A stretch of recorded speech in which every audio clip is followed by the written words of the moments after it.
మొన్న జరిగినటువంటి శాసనసభ సమావేశాలలో గౌరవ రాష్ట్ర ముఖ్యమంత్రి రేవంత్ రెడ్డి గారి అధ్యక్షతన తెలంగాణ రాష్ట్ర శాసనసభలో ఎస్సీ వర్గీకరణ బిల్లును భారతదేశ చరిత్రలోనే మొట్టమొదటిసారిగా ప్రవేశపెట్టినందుకు దండేపల్లి మండల ఎస్సీ ఏబీసీ సంబంధించినటువంటి అన్ని కులాల వారి తరఫున గౌరవ రాష్ట్ర ముఖ్యమంత్రికి ఉప ముఖ్యమంత్రి బట్టి విక్రమార్క గారికి, అదేవిధంగా మంత్రివర్యులు దామోదర రాజనరసింహ గారికి, అదేవిధంగా మా మంచిర్యాల శాసనసభ్యులు కుక్కిరాల ప్రేమ్ సాగర్ రావు గారికి ఈ దండేపల్లి మండలం నుండి హృదయపూర్వకమైనటువంటి ధన్యవాదాలు తెలుపుకుంటున్నాం. దాంతో పాటు ఎన్నో ఏళ్ల నుండి కొట్లాడుతున్నటువంటి బీసీ బిడ్డలమైనటువంటి మేమెంతో మాకంతా అనే నినాదంతో స్వతంత్ర భారతదేశం ఏర్పడినప్పటి నుండి కొట్లాడుతున్నప్పటికీ బీసీల రిజర్వేషన్లు పెంచకపోవడం, గత పాలకులు చేసినటువంటి నిర్లక్ష్యాన్ని కాంగ్రెస్ ప్రభుత్వం ఏర్పడిన తర్వాత రేవంత్ రెడ్డి గారు వెంటనే బీసీలకు సముచితమైన న్యాయం కల్పిస్తా అని చెప్పేసి మొన్న జరిగినటువంటి అసెంబ్లీ సమావేశంలో బీసీలకు 42% రిజర్వేషన్ కల్పించినందుకు రేవంత్ రెడ్డి గారికి మేము దండేపల్లి మండల కాంగ్రెస్ పార్టీ తరఫున మరియు మంచిర్యాల నియోజకవర్గ శాసనసభ్యులు ప్రేమ్ సాగర్ రావు గారికి, రేవంత్ రెడ్డి గారికి హృదయపూర్వక ధన్యవాదాలు తెలుపుకుంటున్నాం. ఇది ఒక విప్లవాత్మకమైనటువంటి చర్యగా, ఒక విప్లవాత్మకమైనటువంటి ఒక ఘటనగా మేము భావిస్తున్నాం. ఎందుకంటే ఎంతో మంది ముఖ్యమంత్రులు మారిళ్ళు, ప్రభుత్వాలు మారిళ్ళు, కానీ ఇలాంటి చారిత్రాత్మకమైనటువంటి నిర్ణయం తీసుకోవడం నిజంగా కాంగ్రెస్ పార్టీ కార్యకర్తలైనందుకు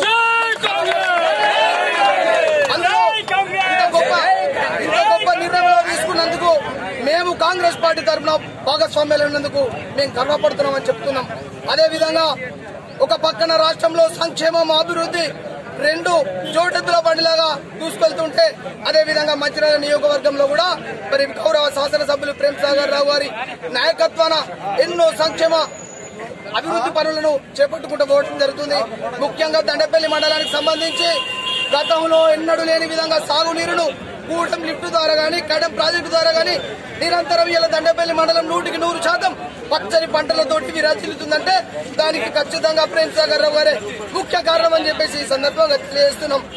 అదేవిధంగా ఎన్నికలలో ఇచ్చిన హామీ మేరకు రైతులకు బోనస్ పడట్లే అని చెప్పేసి మొన్నటి వరకు కొంతమంది మాట్లాడిలు.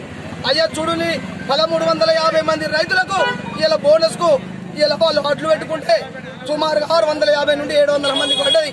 కొంతమందికి టెక్నికల్ ప్రాబ్లం, బ్యాంకు ఇష్యూస్ ఉండడం వలన వారికి లేదు, వారికి కూడా త్వరలో పడుతుంది. ఈ బోనస్ అనేది ఏ రాష్ట్ర చరిత్రలో కూడా రైతులు పండించిన పంటకు 500 రూపాయలు బోనస్ ఇచ్చినటువంటి ఘనత కాంగ్రెస్ పార్టీ అని చెప్పేసి, తరుగు లేకుండా ఒక్క కిలో వడ్లు కూడా తరుగు లేకుండా, ఒక్క గింజ కూడా తరుగు లేకుండా తూకం జోకించి డబ్బులను కేవలం 3 రోజులు ఇప్పించిన ఘనత కాంగ్రెస్ పార్టీ. బోనస్ డబ్బులు కేవలం 4 రోజులు లేట్ అయినందుకు మొన్న బీజేపీలు, బీఆర్ఎస్ దిక్కువాళ్ళు అందరూ వచ్చి ఇక్కడ ధర్నా కార్యక్రమాలు చేసిండు.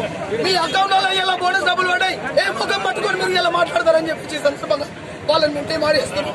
కావున కాంగ్రెస్ ప్రభుత్వం కుక్కిరాల ప్రేమ్ సాగర్ రావు గారు రైతు పక్షపాతి, ఇది నిజం తిరుగులేదని చెప్పేసి ఈ సందర్భంగా తెలియజేస్తున్నాం.